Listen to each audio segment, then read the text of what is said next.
Buying a new heating and cooling system is a real opportunity to improve comfort, save energy, and even make your home cleaner, healthier, and quieter. But as we learned in our previous program, you have to be careful and do your homework. In this program, we ask a number of industry authorities to explain why a bigger system is not better. When temperatures are uneven throughout a house, some homeowners think a bigger system is the answer.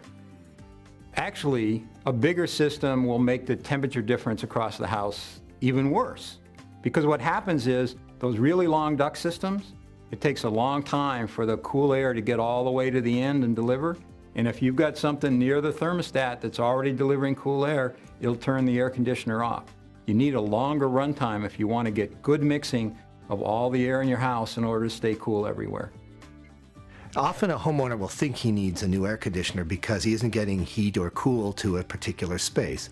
It may not be the air conditioner at all. It could be a bad duct system, it could be a leaky duct, it could be loss of insulation. What you really need to do is have someone who knows what they're doing check the system and find out what you really need, not just assume that it's a bad box.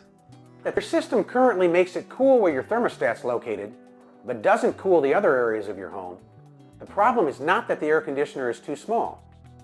It's that the air conditioning isn't getting where it's needed.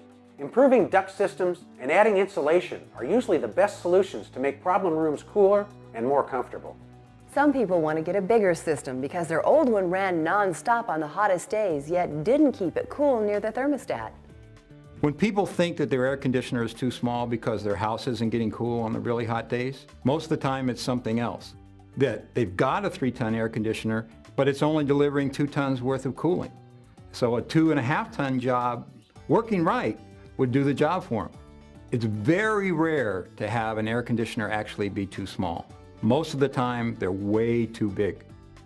What we find when you dig in and start doing some house diagnostics and really trying to find out what is going on here, we find that very much it's not the system so much as how the air is moving through the house.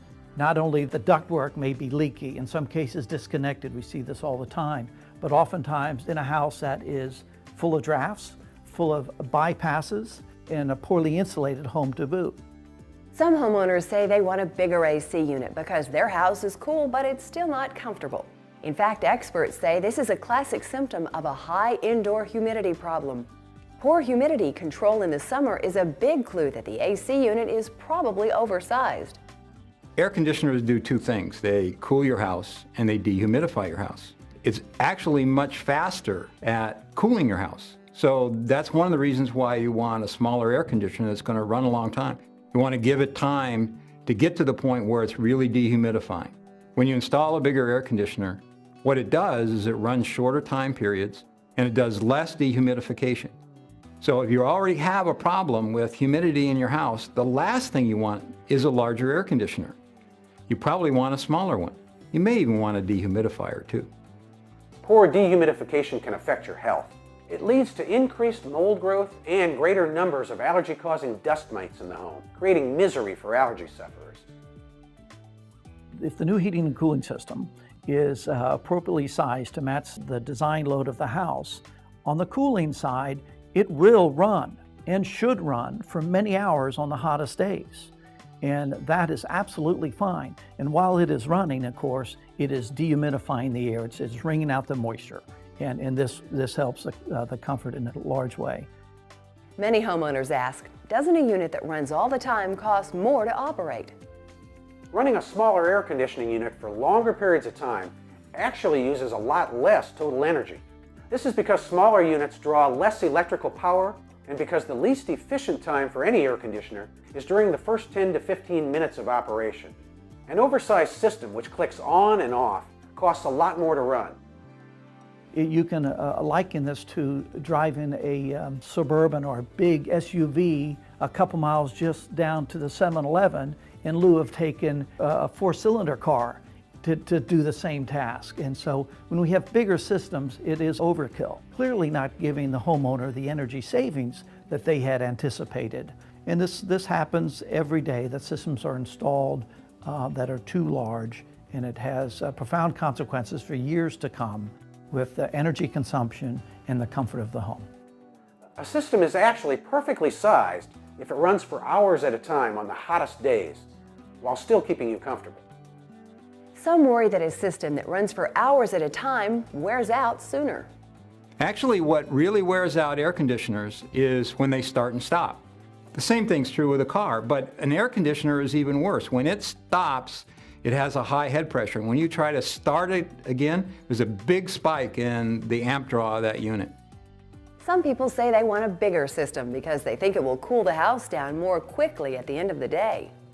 There's really no question that a bigger air conditioner will bring the temperature of the house down faster if you had it off all day. But there's some real problems associated with that. You really don't want to have a big air conditioner so you can come home and cool it off in half an hour. Instead of buying a noisy monster system, invest in a programmable thermostat that will automatically start cooling your house down a few hours before you get home. Finally, some homeowners think they need to install a bigger furnace or air conditioner because that's what their contractor told them.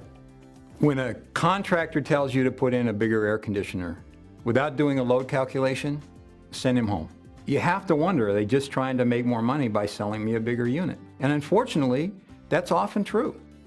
It's important to look for a contractor that is willing to spend time with you and talk to you about your energy use, what's going on in the house. And not so much a contractor that will come in and walk around the house real quick, take a fast look at your heating and cooling system, and then immediately tell you, well, you've got a 3-ton cooling system. I'm going to bring you a 3.5 ton to take care of that cooling upstairs.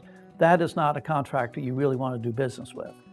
An expert contractor looks at the whole situation and performs the appropriate examinations and tests so he can recommend the correct package of solutions. After all the data has been analyzed, don't be surprised if your contractor recommends a smaller system. Changes such as insulation or window improvements may have been made to the house since the original equipment was installed, or the equipment may have been too large from the start. A good contractor guarantees the new system he recommends is the right size to keep you comfortable, or he'll make it right for free. Do it right from the start and you'll receive the comfort, energy efficiency, and total satisfaction you expect from your new heating and cooling system. So when you're looking to replace your old equipment, remember, bigger is not automatically better.